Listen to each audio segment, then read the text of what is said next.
So, hi. I'm here with Giulia Amico di Meane. Meane. Okay, thank you. Welcome. Thank you very much for coming here. Yeah, thanks to you to invite me. Yeah, a pleasure. So you are the director at Talent Garden, right? Yeah, I'm the director of Talent Garden Innovation School. Okay, so let's first of all, what is Talent Garden? Yeah, what is Talent Garden? Okay, Talent Garden is a physical space with the mission to get all the ecosystem that works on innovation to get together. So the main... Not only in education. No, not only in education. So the world is going really fast with digital. So Talent Garden think that it's really important to create space where people can actually meet and create new business.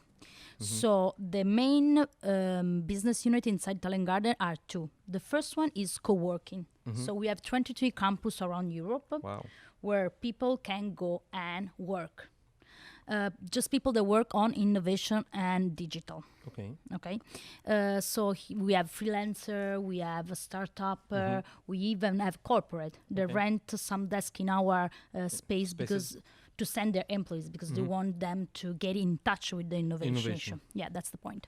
So that's the co-working. And the second one is the school. So the thing that I run, like the unit that I run in Italy. So the main goal of the school is to educate people on digital and on innovation topic. We start from little kids, so we do coding camp for them. Next What week, ages? 8 to 12. Okay. So next week we are starting the first summer camp in Milan for Cool. kids. So I'm really happy about it. Great. Can I bring my kids to the summer Yeah, camp? but it's a Monday. Okay. You don't have a lot of time, but yeah, you should. Okay. And then we do program for students. So they're like around 25 years old. We do boot camp for them. Okay. Yeah, it's very interesting the combination between the early ages that come from innovation and the schools that come from early age. Why is the combination? The combination between what? Sorry, I didn't get the question. You have the co-working space. Yeah. They are for adults, right? For companies and so on. Yeah. And then you have a school that is intended for kids. No, for kids we just have couple courses. Okay. All our main focus is people that are like after university or they already have a job and they need to be a skill on their skills. Okay. So we do kids, but just few. A lot of students, so with master full-time and part-time, and then we do education for corporate. Okay. So why do you do kids at all? Because I think that we need to start of educating people when they're younger. Yeah. So the point is really that. So it's not our core business, but this year we start to put some pieces on that. I think it's really important. Yeah, I agree with you, but I don't think that I ever heard something like that, a model like that combines in one place these two audience. Yeah, I think that's why we are having a lot of success. Oh, okay. I mean, the real point of Talent Garden is creative spaces. No? Before you were asking me, what did you like about the conference the most? And I think it's really interesting that what happened to the conference, the most interesting thing is not what happened on the stage, but what happened outside, during the dinner, during the coffee break, right now that we are talking. So that's the point of Talent Garden, because people need to get in contact and they need to have a place where they can get a great espresso or a terrible espresso, depending on the countries. And they can meet and create a business. What brought you to Talent Garden? To the innovation school? I was working for 10 years in a big corporate called FCA. It's a car company, automotive company. Okay. What position? I was working on training. Then I was responsible for marketing for a model called Panda, small car. And I was working on customer experience and open innovation. So I worked there for like 10 years. At one point, I realized that I wanted to do a job that was more linked to make an impact, that make me feel good every morning that I wake up. And so I just decided to move and go back to education, and Talent Garden was like the only place where I want to be. So here I am. Cool. So what do you do in innovation school? You're the director of all innovation school in Italy? In Italy. Okay. Just in Italy. Just in You have Italy. like 10, 15 branches there, no? If I read correctly. Yeah, like branches, do you mean like spaces? Spaces, yeah. I say just, but it's not just because we're running a lot of business, so it's really interesting. So we are doing courses on some main topic. It's design, so UX and UI design, code, data, business. That for me, it's all that it concerns like digital transformation, marketing, and growth hacking. And the last program that we launched was Master on Digital HR. Okay. So to help and to support HR to get to know this world of digital transformation, that it's really complex to them to understand, but it's really important because they are the main player in the corporate. They need to bring the change. Yeah. But it's not only for corporate, it's also for small business and startups, right? Yeah, like the courses, yes. But if I have to tell you which are our students, they mostly come from big corporate. Oh, really? Yeah. Like. What do you think? I think it's something about mindset. I mean, small company in Italy, we're like full of small company in Italy, but they do not understand already the needs of getting to learn something about digital innovation. Yeah. I mean, Italy, it's a different country, not from here. Yeah. So like in some way we are behind. So corporate are getting there. They are there. Most of them are there already, while small corporate still not that. And talking about startups, I think it's a matter of effort. So they don't have time or money to get to invest the course. in their learning and education. Yeah, I mean, so far, but I think it could change. But if I have to tell you the numbers, most of our people are like coming from big corporate for the part-time master, or students, they're like coming from university. The interesting thing about our methodology that's it's really learning by doing. So we have a few frontal lecture, and all the other classes made of workshop app. The point is try to teach them all the skills, like life skills, soft skills. So we try to really get them there. My point is try to create a safe gym where they can actually experiment to fail, because that's not easy. No one's like to fail. Yeah. So we try to create a, let me say, safe environment to even experiment that. In the same time, we have a link really strong with corporate and the work world, let me say, because every master has a corporate that gives a project work to the students, and we even train them to understand how to make an interview, how to make a CV on LinkedIn. So really try to keep a really link between education and work. Yeah, I think it's really important what you said about a gym. I like the expression, a gym to try and fail, because this is one of the main things that help us to do what we do today, especially in innovation. You know, you try and error. You need to focus yourself inside. And a lot of people, I told you before that I work a lot with students and educators, and a lot of people are really afraid to fail, and they don't understand this is how we learn. This is how we learn how to speak, how to walk, and it's very embodied in our biology sometimes. And what is the duration of the courses?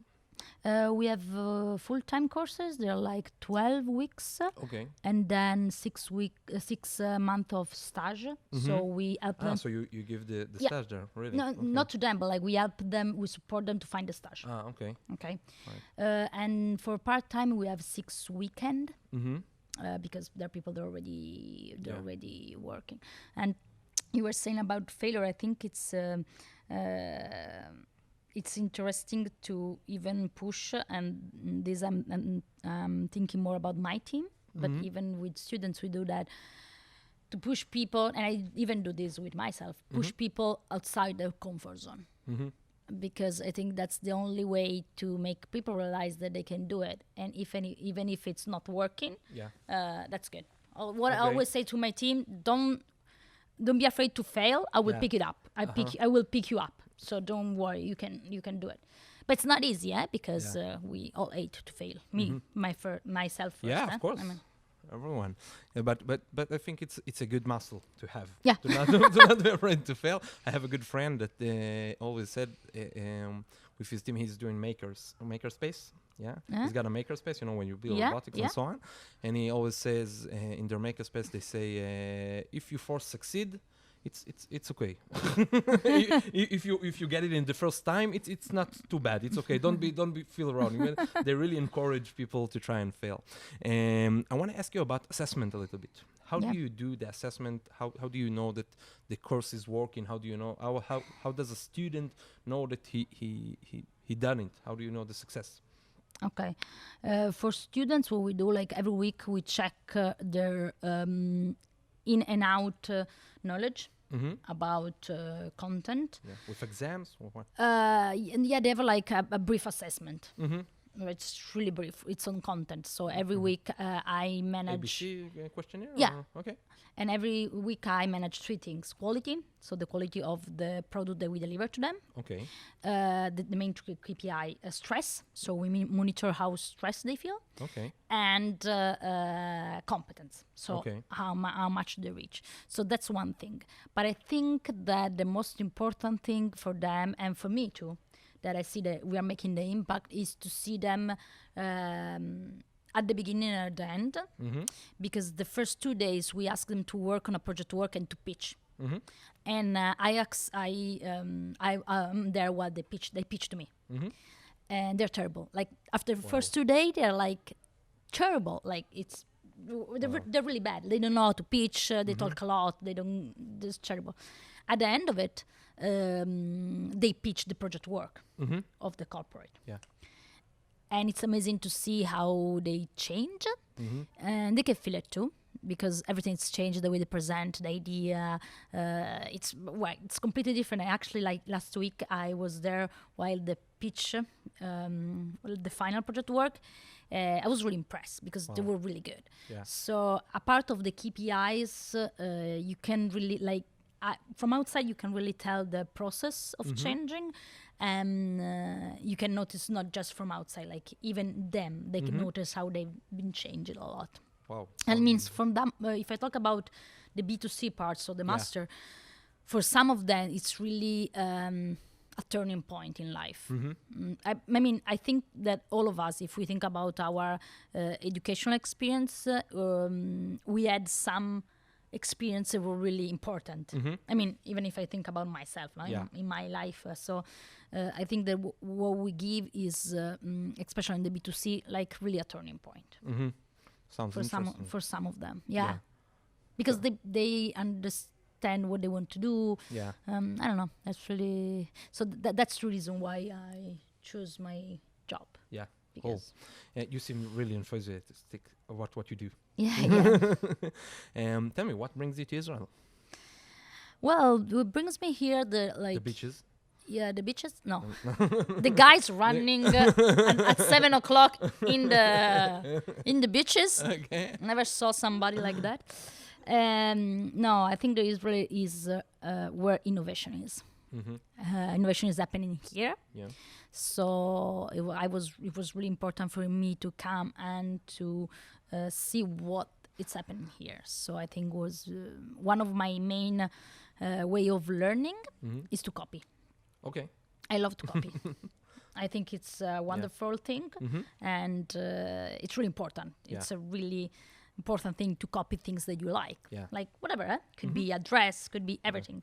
So I think it's really important to get, in Italy we say, my nose outside my company. Okay. So myself outside to see what's happening outside, and to be back with some ideas, some more. It's not just about ideas; it's about awareness. Yeah. No, and I think that even talking now with you, it's interesting because while you talk about what you do, you understand every time a piece more of what you're doing. Because I'm not selling a product. Yeah. I'm selling experience. So. And because you're doing that too, it's not that easy to fully understand it. Even if you build it, like every day you get a little bite more of what you're doing. Yeah, you understand it by process. Yeah, that's the point. And then you change it, so it's something that is not fixed. So that's the reason why I came. I really connect to what you say. You know, we usually try and say that we are giving an 11-star learning experience. This is our ambition. Great. So you said you love to copy. You said that you're here to see the innovation. Is there something that caught your eye? What is the next thing you think you're going to copy that you saw here in the convention, in Israel in general? Things that that you read, that you heard.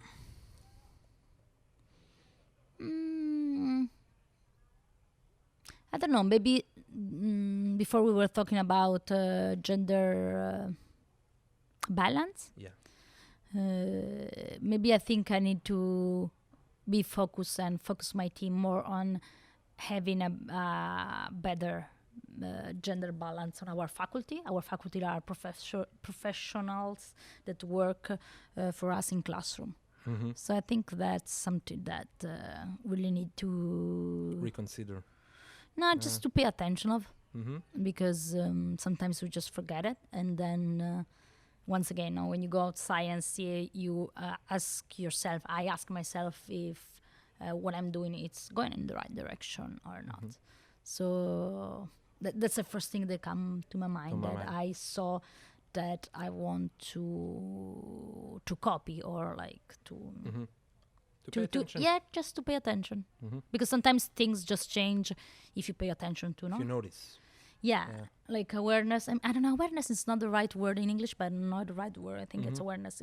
When you have a problem or something, if you just focus on it, it just, it's not they solve, but like keep the attention there, it helps. Yeah. Okay, Giulia, thank you very much for coming. It was really, really interesting. I have like a lot more questions. Maybe next time. Yeah. So thank you very much, and good luck today in the panel. Thanks. Thanks. Bye. Bye.